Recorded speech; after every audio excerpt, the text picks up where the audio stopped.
It's a new day. My name is Sas, and this is the Bible. So apparently, most South Africans have a problem with this lady, Chidima Adechina. So this lady has a mother who is from Zimbabwe, and her father is is Nigerian. So it all started when this lady, sometime in 2024, started to contest for Miss South Africa. But she did well, and she was one of the 16 people left in the competition, but in the contest. But then, because of the pressure South Africans were giving her and all, she decided to drop because of the xenophobic attitude of South Africans. Like they were saying she's Nigerian and she should leave the contest because what is a Nigerian doing in a South African beauty contest? You understand? So she ended up forfeiting. So after she forfeited, she left the contest. Nigerians called her for Miss Nigeria, Miss Universe Nigeria. And when she went, she did well and she won. So when she won, and late in 2024, she was the one who stood for Nigeria in the Miss Universe contest, and she was second overall. She was second, which was good for her because Charlie, why not? She did her best, and Charlie, that was a pride for Africans. But her troubles didn't stop there. So South Africans are still mad at her for that as well. So you might be probably wondering, because how is a lady who is born South African be, facing all this attitude from her own countrymen? So it all started with her mother. Her mother faced serious xenophobic, attitude when she came to South Africa because sorry, not because the mother came from her country into South Africa, and according to South Africans, this mother came and she didn't get her documentation through the right way. She illegally obtained documents. So during all this time, she met Chidima's father. When she met this father, things kicked off and they gave birth to Chidima. So when they gave birth to this Chidima, the mother went to do illegal things again. She went to steal someone's identity for her daughter. So when she stole someone's identity for this girl, the girl was a baby around 2001. The girl was still a baby. I mean, the lady was a baby back then. So at that time, you can't blame the girl because she was literally innocent. She was literally innocent because what could a baby do to change anything at that time? So the mother is to blame. And also, South Africans are blaming the girl as well, the lady, Chidima Adechina. South Africans are blaming her for her mother's crime. But you couldn't blame her because it all happened. What you are accusing her of, it happened when the lady Chidima was a baby. So you couldn't blame her. But those you could blame is the mother. The mother of Chidima is to blame. And not only the mother, you should also be blaming your own home affairs, your own countrymen who sold the identity of another to a different person. You should blame them as well. But in any ways, Chidima lived almost all her life, her whole life in South Africa. So there is no place she could call home apart from South Africa. So some people will be saying, Chidima de Abishi is Nigerian. So what is she even doing in South Africa? Why won't she go back to her country? Like they are saying, go back to your country. So this is what really happened, and it sparked again when she when she was in the beauty contest. But then you can't blame her. Like I said, you can't blame her. She was a baby. Now what needs to be investigated is if she actually got to know about this as an adult and she didn't do anything about it. Like what needs to be investigated right now is whether, like, when she knew about this, if she knew it before she became an adult, then that's a problem because you became an adult and there is something you could do about it. And also, because of this thing they did, it has affected the lady whose identity was stolen. Now the lady has even come out to make a video. I'm facing the same situation as Ayanda, and I found out about this in 2017 when my principal called me to his office asking if am I enrolled in another school. I was still in grade 9 at the time, and I told him no, I'm not enrolled in any school. And he said to me that in the system it shows that I am enrolled in another school. So we contacted Home Affairs asking what is happening, and they said it's an ID duplication. So what they can do for me is, if when I turn 16, I have to get a smart card, meaning that when I have a smart card and she tries to make a smart card, they will give her a new ID number. Okay, I got my smart card and everything went well until I had to apply for universities. So when I was applying for universities, all universities in South Africa rejected me. All the universities I applied to rejected me. I went to VITS and they told me that they cannot see my marks. So when I apply, they check on the system. They're like, my marks are not appearing. And then we went to Department of Education. So when we went there, they showed me the marks that are on the system, which are not my marks. I was like, no, these are not my marks, because I did get my statement from high school. I got my statement and I was like, this is the statement I got, and these are not my marks, and the exam number is not the Gauteng exam number. And I wrote my exams in Gauteng. And then they were like to me, these are the marks that Lucy certified. So they were like, I should give them some time. They're going to contact Lucy and ask what is happening. They did contact Lucy, and Lucy said that only one person's statement can be certified, which is hers and not mine. Sorry about that. Yeah, they said it's hers and not mine.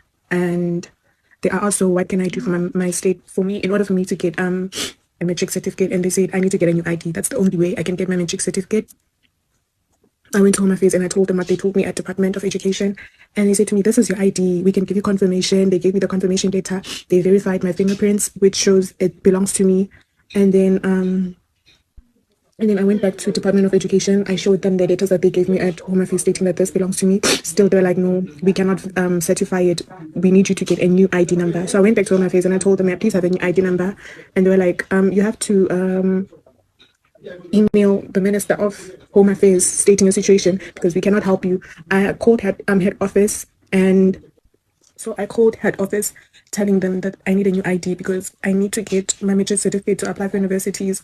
This was after upgrading my marks, because at first I thought I was the one who got like my marks were not adequate enough for me to get into university, and the person I spoke to was rude.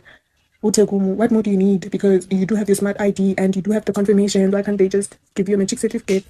And then my mom reached out to Human Rights Commission the whole of last year. This lady's been saying, I'll help you.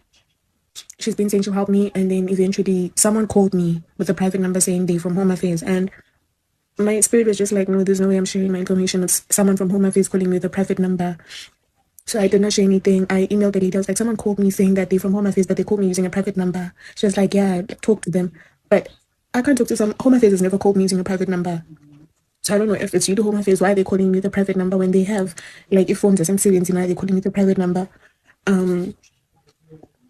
So early this year in January, I lost my phone and I had to block my card and all of that. So when I went back, I got a new phone, and then I went back to unblock my card, and then they said to me they can give me a temporary card for now while I wait for my actual card.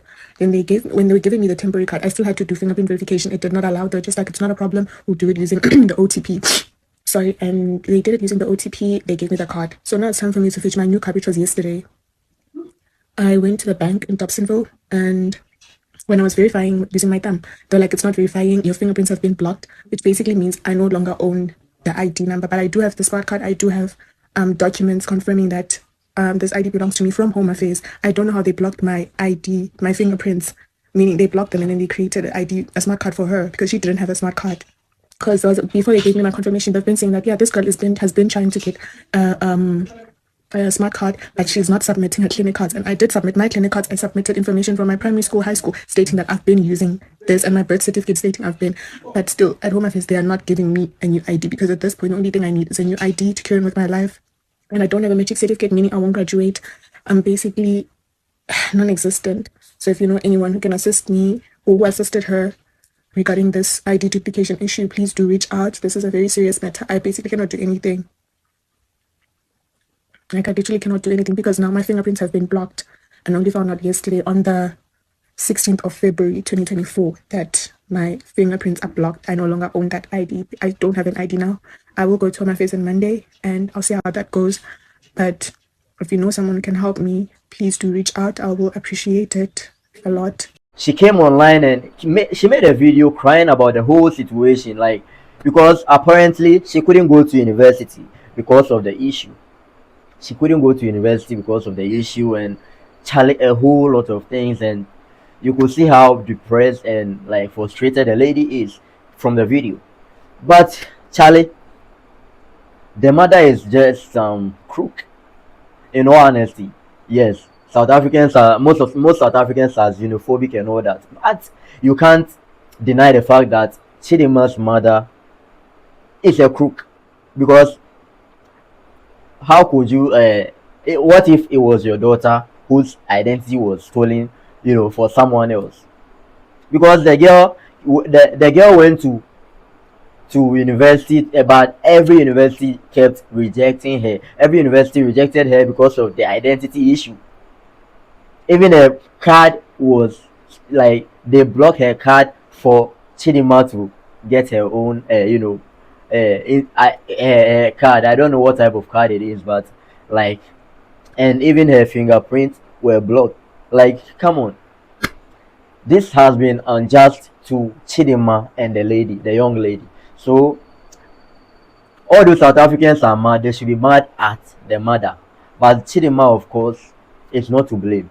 But then they are going to court, and this is why this video is trending.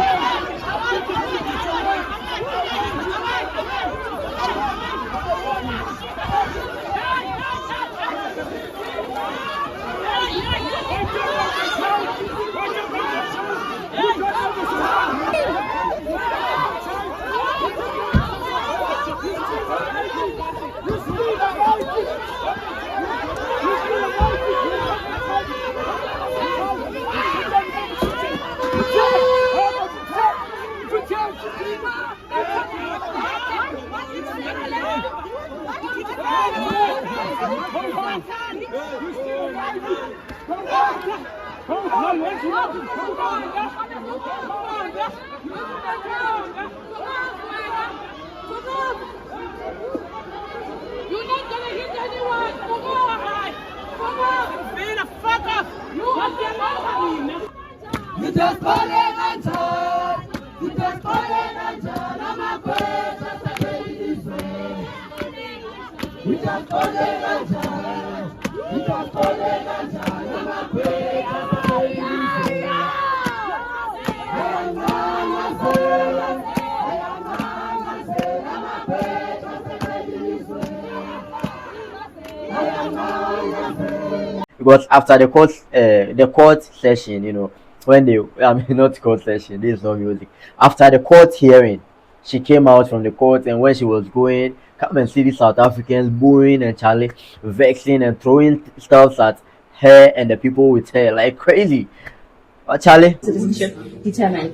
I believe that I have been treated unfairly and targeted, and there has been an attempt to make me as an example. But my message is not going to be one out of anger.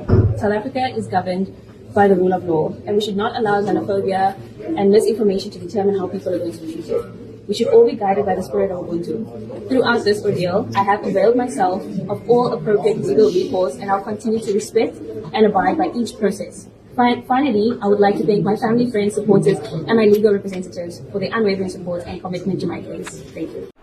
this is what happened, and it's not looking good. It's not looking good. South Africans are like doing their best to make sure that this lady and her mother and her dad leave South Africa back to their country. Back to their country. Charlie, this is what's happening in South Africa currently, and if there is any update, I'll be here to give you. My name is Sars. This is the Vibe Room. Kindly subscribe if you are watching on YouTube, if you are watching on TikTok or other social media platform. Kindly follow and share for others to see. See you next time. Peace.